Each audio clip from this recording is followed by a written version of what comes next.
imaginou lucrar investindo em imóveis alugados por grandes varejistas nos centros urbanos?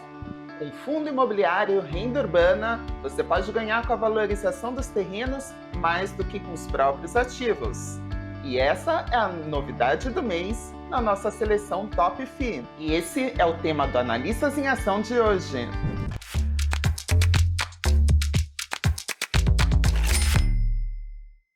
O analista do Nuinvest, José Falcão, vai dar todas as atualizações sobre a seleção dos fundos imobiliários recomendados para o mês de outubro. Zé, seja muito bem-vindo. Olá, Tatiana. Olá, pessoal. Bom estar aqui novamente, trazendo as novidades da nossa seleção Top FI e também os últimos acontecimentos do mercado de fundos imobiliários. Zé, como que foi esse cenário dos fundos imobiliários no mês de setembro? No mês em que o Banco Central sinalizou ter encerrado o fim do ciclo de alta da Selic, o IFIX, principal índice dos fundos imobiliários negociados na B3, acumulou ganhos de 0,49%, completando o terceiro mês seguido de alta, embora bem abaixo ali dos resultados de agosto, quando obteve uma valorização de 5,76%, inclusive foi a maior do ano até aqui. E o resultado positivo do mês passado ainda reflete o otimismo do mercado com o aparente fim do aperto monetário, conforme eu comentei, após 12 elevações seguidas da taxa Selic. E conforme acompanhamos nos últimos meses, durante o período ali de alta dos juros, que começou ali na mínima histórica de 2%, e veio até os atuais 13,75%, a renda fixa, nesse contexto, se tornou mais rentável e atraíram investidores que saíram de ativos de risco, da renda variável, derrubando, inclusive, as cotações dos fundos imobiliários. A gente veio acompanhando esse cenário e comentando aqui com vocês, mês a mês, no programa Analistas em Ação de Fundos Imobiliários, que acontece sempre no segundo domingo de cada mês. E agora o cenário atual, Tatiana, com a possível estabilização dos juros, isso tem acionado um gatilho do mercado que começou a observar ativos que estavam extremamente descontados, como, por exemplo, fundos imobiliários negociados abaixo do seu valor patrimonial, né, considerado ali o valor justo para a cota dos FIIs. E o movimento estimulou uma retomada do segmento que acumula 12 semanas seguidas de ganhos, né? E daqui para frente a gente vai comentar um pouco desse contexto, né, e por que os FIIs estão ainda sendo negociados abaixo desse valor patrimonial, o que significa ainda uma oportunidade daqui para frente. Com desempenho positivo nos últimos 2 meses, quais os segmentos que tiveram maior destaque no período? Dos 108 fundos que compõem o índice IFIX, 69 fecharam setembro no campo positivo, e dentre os segmentos de destaque, vou mostrar para vocês agora na tela, o logístico obteve a maior valorização com 1,78, seguido do segmento de shopping, uma alta de 1,37, já o segmento de lajes corporativas de escritório, que tiveram um forte desempenho no mês de agosto, tiveram agora uma valorização mais tímida, mas ainda assim com uma alta de 0,6. Já os fundos de papel tiveram um retorno aquém, né, do histórico que a gente vem acompanhando dos últimos 18 meses, subiu 0,48%, e um dos motivos é o atual cenário de deflação que a gente vem acompanhando e que provavelmente teremos ainda no mês de setembro, né? Então, esses fundos que vinham entregando os maiores rendimentos até aqui sofrem um pouquinho nesse contexto de curto prazo, mas a nossa visão para médio prazo, para esses fundos, ainda é positiva e a gente ainda recomenda dentro da nossa seleção Top FI. Na sua opinião, qual o motivo desse segmento logístico ter se sobressaído aos demais neste mês? Na verdade, o segmento logístico e os demais fundos de tijolo, eles vinham com um grande desconto em relação ao seu valor patrimonial, que é considerado o valor justo de avaliação daqueles ativos. E apesar do segmento logístico ter se mostrado mais resiliente e seguro durante a pandemia, né, por conta da sua atividade logística, né, que foi favorecida pelo crescimento do e-commerce durante esses últimos 2 anos, ainda assim, esses fundos tinham um certo desconto em relação ao valor patrimonial, com o deságio em torno de 10% a 15%. E nos últimos 2 meses, quando começou a recuperação dos fundos imobiliários, a gente viu alguns outros segmentos se destacando, como shopping e escritórios. O segmento logístico ficou um pouquinho para trás nessa retomada, né, nessa recuperação. Então, eu vejo esse mês de setembro para o segmento logístico muito mais uma recuperação, né, porque dentro desse tipo de fundo de tijolo, o logístico acabou ficando um pouquinho para trás. Então, ele veio se recuperando agora no decorrer de setembro, né, por conta desse pequeno atraso que ele tinha dos últimos 2 meses, principalmente julho e agosto. E após essa recente valorização, ainda vale a pena investir em FIIs? Tatiana, após esse período de recuperação, que começou em julho, né, se engana quem acha que há uma sobrevalorização dos fundos imobiliários. Quando a gente olha, 75% do IFIX, ou seja, 81 fundos que estão ali dentro, ainda são negociados abaixo do seu valor patrimonial. Como eu falei anteriormente, o valor patrimonial é um valor de avaliação dos imóveis que estão dentro do fundo, né, aquela composição, e é considerado ali o valor justo para aqueles ativos. Então, dentro desses ativos, ainda há 81 deles, ou seja, 75% do índice, negociando abaixo do valor patrimonial, inclusive acima do índice de 70% que foi registrado em junho, antes do início da recuperação dos FIIs. Para que a gente pergunta, mas como assim? Né? Após esses 3 meses de recuperação, a gente tem mais fundos com desconto do que o período lá pré-recuperação em junho? Sim, isso pode ser explicado pela perda de atratividade dos fundos de papel, conforme eu comentei aqui anteriormente. Né? Com a deflação registrada em julho e agosto e provavelmente em setembro, e a possibilidade de corte dos dividendos, né? Porque parte do rendimento dos FIIs de papel vem da correção monetária da inflação. Então, se você não tem inflação no período, ou até mesmo deflação, parte do seu rendimento é perdido. Isso aí reduz a atratividade dos fundos de papel, que hoje negociam em média a 97% do seu valor patrimonial, ou seja, um desconto ou um deságio de 3%. E aqui vai uma observação muito importante para todos os investidores quando a gente usa essa métrica de valor patrimonial. Quando a gente fala do múltiplo preço sobre valor patrimonial, não significa necessariamente uma boa oportunidade de investimento. Precisamos olhar outras características dos fundos, como qualidade do seu portfólio, distribuição de dividendos e a gestão competente. Se algum dessas outras variáveis não estão com uma boa qualidade, é normal que o fundo negocie abaixo do seu valor patrimonial, né? Porque há outras deficiências que estão pesando ali sobre o preço do ativo. Então, essa métrica que a gente costuma olhar de preço em relação ao valor patrimonial, ela é apenas um grande filtro que dá um norte para a gente entender aonde pode haver oportunidade de preço. Mas ali você tem que fazer uma análise muito mais detalhada e criteriosa, caso a caso, para ver se realmente vale a pena ou não.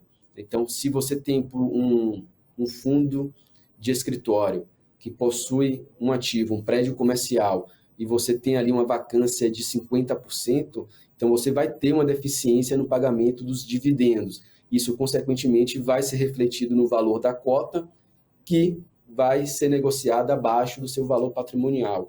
Então, essa é apenas uma das variáveis que influenciam o preço e que a gente tem que olhar caso a caso. Tá? Eu queria só esclarecer isso para que o investidor não tome decisões equivocadas com base em apenas um indicador.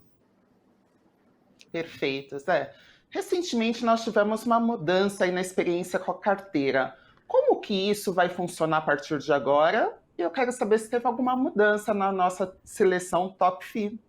É isso aí, Tatiana. Estamos mudando completamente a experiência do cliente com as nossas recomendações, né? A nossa família top, top fundos imobiliários, top dividendos e top small caps. Não são apenas uma carteira da forma tradicional e burocrática como o mercado apresenta. A gente transforma essas carteiras em uma seleção top, onde a gente indica uma lista de ativos que, na nossa visão, são as melhores oportunidades para investir agora, de acordo com a estratégia, e o investidor tem a flexibilidade de fazer dessa lista uma carteira diversificada, ou até mesmo escolher um, dois, três, ou quantos ativos quiser para investir. Então, o objetivo final é dar mais flexibilidade para o investidor decidir como ele prefere investir. Tá? Então, a gente apresenta agora as nossas recomendações como seleções top, né? E toda essa família que está disponível para vocês no site do Invest News e atualizado aí periodicamente para ajudar vocês na tomada de decisão. Quais foram as mudanças que ocorreram nesse último mês na nossa seleção Top FI? Adicionamos um novo segmento na nossa seleção, que é a renda urbana. E é um dos tipos de fundos imobiliários que se mostrou mais resiliente nos últimos anos.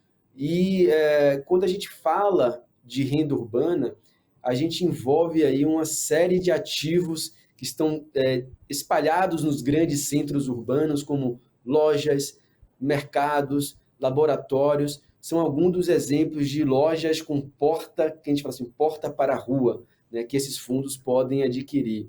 E dentre os diferenciais do segmento, podemos destacar a possibilidade de transformação desses imóveis que se adaptam rapidamente às necessidades dos inquilinos.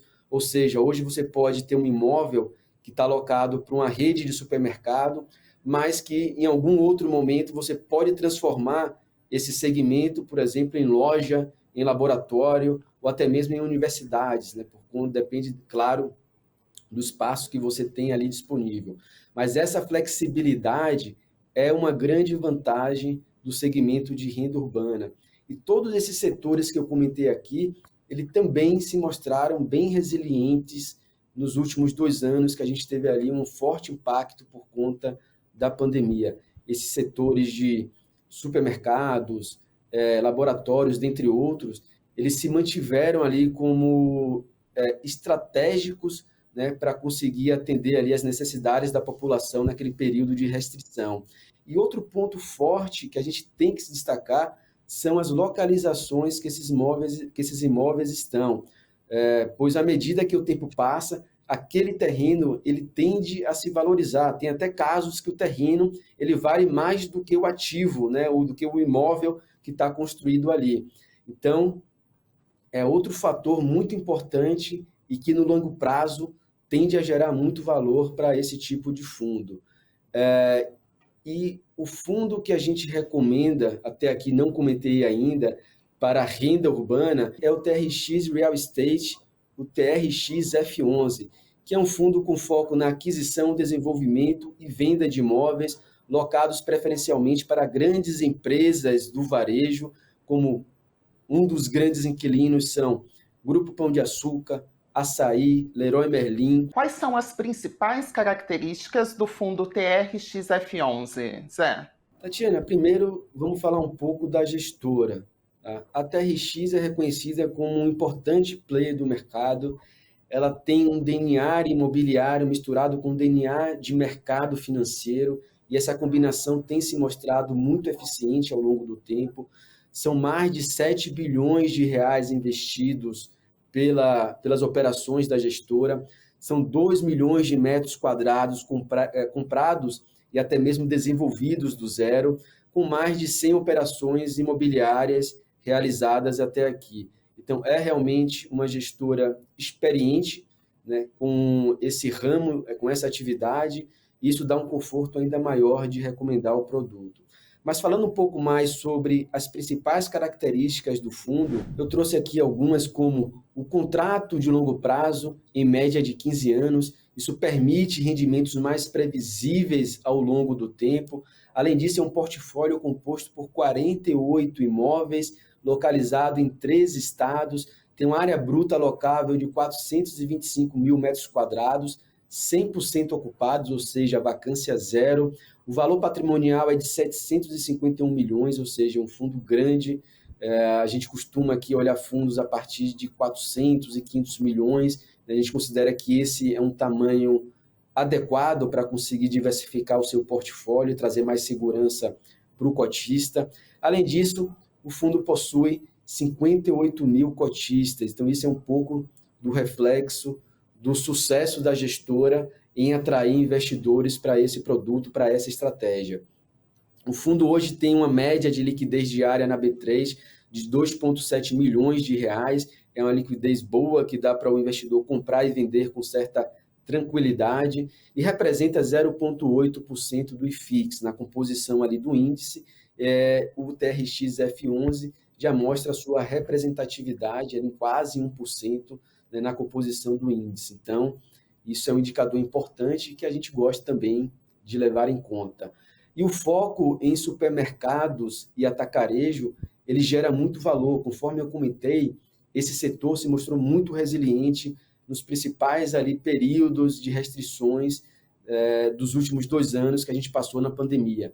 Então, faz sentido, por conta dessas características, você ter um fundo de renda urbana dentro da sua carteira, né? E, além disso, a gente não pode deixar de destacar, acho que uma das principais características aqui são as regiões privilegiadas ali no raio de 15 quilômetros, né, dos grandes centros urbanos, que fazem desses ativos ainda ser mais atrativos. E conforme eu comentei, por estar dentro dos grandes centros urbanos, há uma forte tendência de valorização do terreno. E isso vai agregando valor ao longo do tempo, com valorização patrimonial e, por consequência, a valorização da cota. Então, essas são as principais características que eu destaquei aqui, mas quem tiver interesse, é só entrar no site do Invest News, o nosso relatório completo com o case do TRX F11 está disponível. Aproveitem e acessem e mandem as suas sugestões aqui. Agora chegou o momento em que a gente tira as dúvidas do nosso público. A pergunta de hoje é do Vanderlei Gomes. Ele diz: invisto 50% do meu patrimônio em fundos imobiliários. É arriscado investir apenas em 2 FIIs? Ótima pergunta do Vanderlei e serve para muitos investidores, porque a concentração de 50% em apenas 2 fundos é arriscada. Tá? Conforme sugerimos no nosso relatório, a alocação máxima por fundo imobiliário deve ser de 12,5%. Né? Então, se você for fazer essa composição, você teria que ter ali algo em torno de 8 fundos na sua carteira. E essa regrinha básica, ela serve também para ações. Então, vamos tomar um pouco de cuidado, porque a concentração excessiva pode te prejudicar e machucar muito no curto prazo, e para você se recuperar de um possível tombo, fica mais difícil.